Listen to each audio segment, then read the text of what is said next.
সম্মানীয় দর্শকবৃন্দ, আপনারা দেখছেন আরামবাগ নিউজ এক্সপ্রেস। আজ আরামবাগে আমতলা মোড়ে তৃণমূলের পদসভা হয়ে গেল। এখানে উপস্থিত ছিলেন আরামবাগের চেয়ারম্যান সমীর ভান্ডারী মহাশয়, উপস্থিত ছিলেন স্বপন নন্দী মহাশয়, উপস্থিত ছিলেন 17 নম্বরের কাউন্সিলর রুমা কর্মকার, উপস্থিত ছিলেন 11 নম্বর ওয়ার্ডের কাউন্সিলর সঞ্জয় ঘোড়ই, সহকর্মী প্রদীপ সিংহ রায় মহাশয় থেকে তৃণমূলের অনেক কার্যকর্তা উপস্থিত ছিলেন।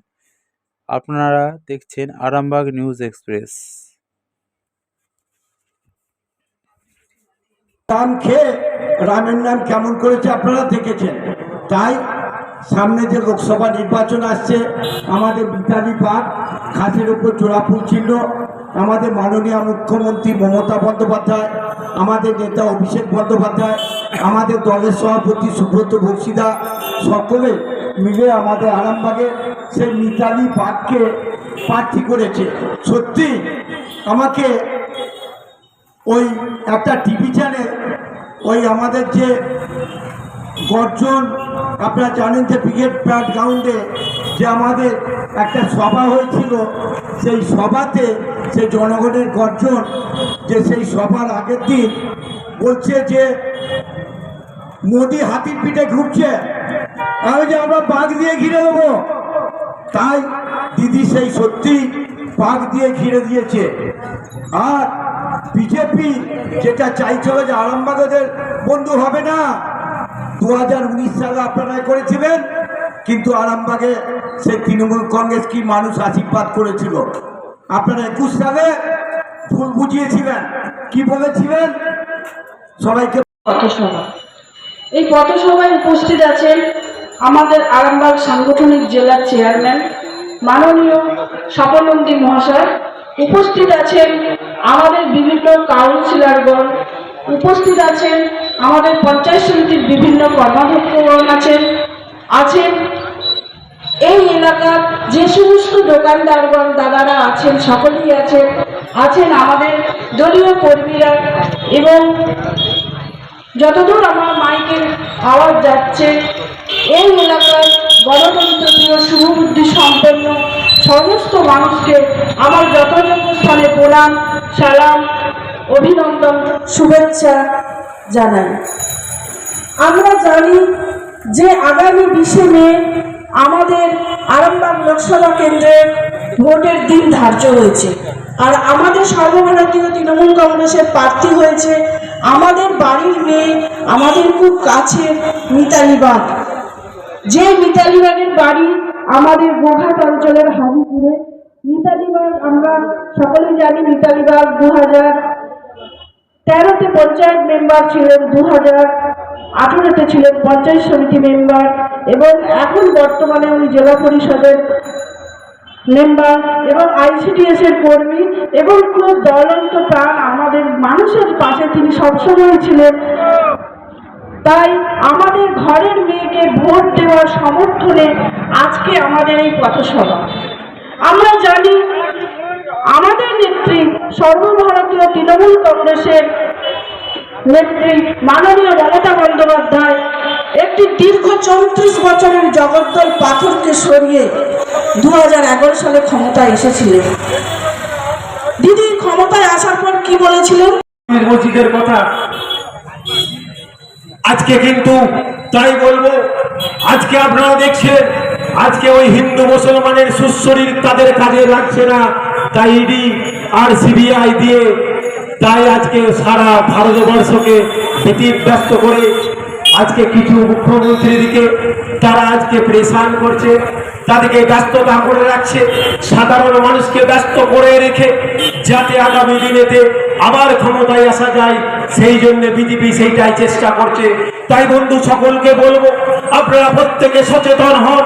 এই এলাকার মানুষ প্রত্যেককে বলবো, বিজেপিকে আপনারা দফারফা করে দেন, বিজেপিকে একটা ভোটও দেবেন না। সারা আরামবাগ জুড়ে আপনারা প্রমাণ করে দিতে হবে যে বিজেপির MLA যে জিতেছিল এখানে আপনারা একটা কাজও করেন না। তৃণমূল কংগ্রেস আজকে তাদের MLA না থাকা অবস্থাতেও আপনারা আপনাদের অলিতে গলিতে কাজ করে দিয়ে যাচ্ছে। আজকে ব্লকে ব্লকে অঞ্চলে অঞ্চলে রাস্তা ঢালাই থেকে শুরু করে পানীয় জলের ব্যবস্থা থেকে শুরু করে আমার নেত্রী মমতা বন্দ্যোপাধ্যায় আপনাদের কৃষক বন্ধু থেকে শুরু করে আপনাদের লক্ষ্মী ভান্ডার থেকে শুরু করে বার্ধক্য থেকে বিধবা থেকে সমস্ত প্রকল্প কিন্তু বিজেপি সিপিএম। তুমি উদাহরণ দাও বিশ্বনাথ মুখার্জি, তুমি উদাহরণ দাও গীতা মুখার্জি, তুমি উদাহরণ দাও বিদ্যাসাগরের, তুমি উদাহরণ দাও বড় বড় লোকের, কিন্তু তুমি কাজটা করো গদ্দারের কাজ করো। মমতা ব্যানার্জির কাছে যখন ছিলে পরিবারের সমস্ত সুখ সুবিধা তুমি আদায় করে, যখনই দেখছো ইডি সিবিআই তোমার পেছনে লাগবে, তুমি বিজেপির ওয়াশিং মেশিনে ডুবে সঙ্গে সঙ্গে পরিষ্কার হয়ে বিজেপিতে গিয়ে তুমি আজকে মমতা ব্যানার্জিকে গালাগালি দিচ্ছ সকাল বিকেল। তুমি আজকে সাধু হলে আর আজ তৃণমূল কংগ্রেস চোখ। তাপস রায় লজ্জা লাগে না?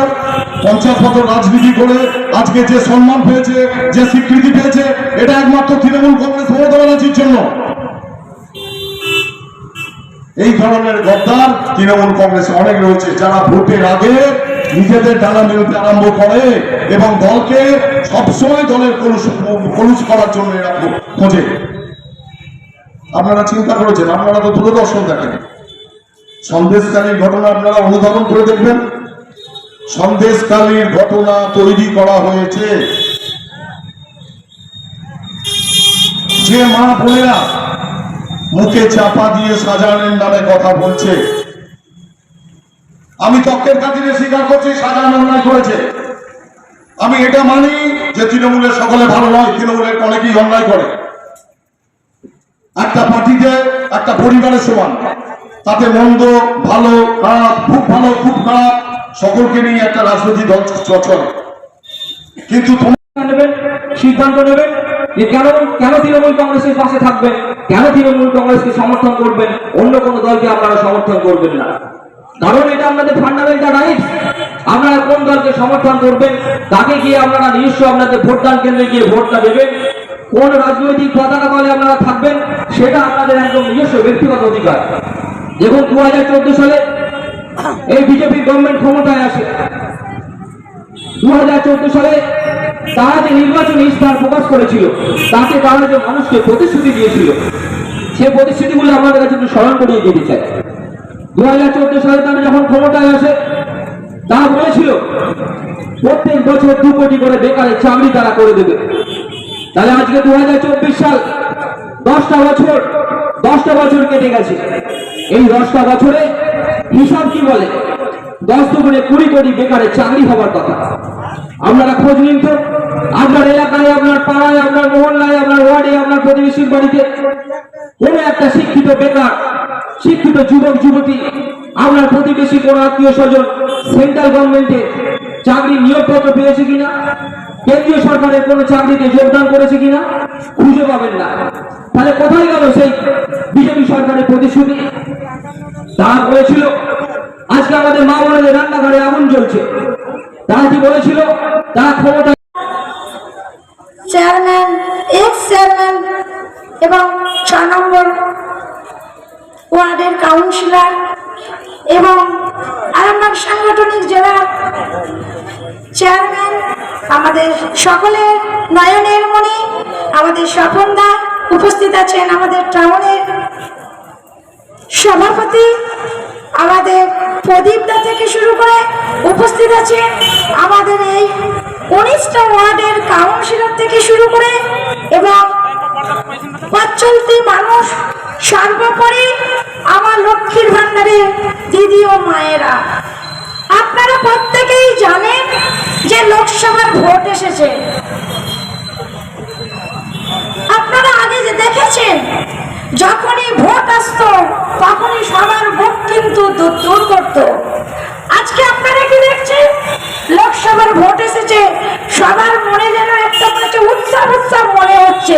কেন বলুন তো?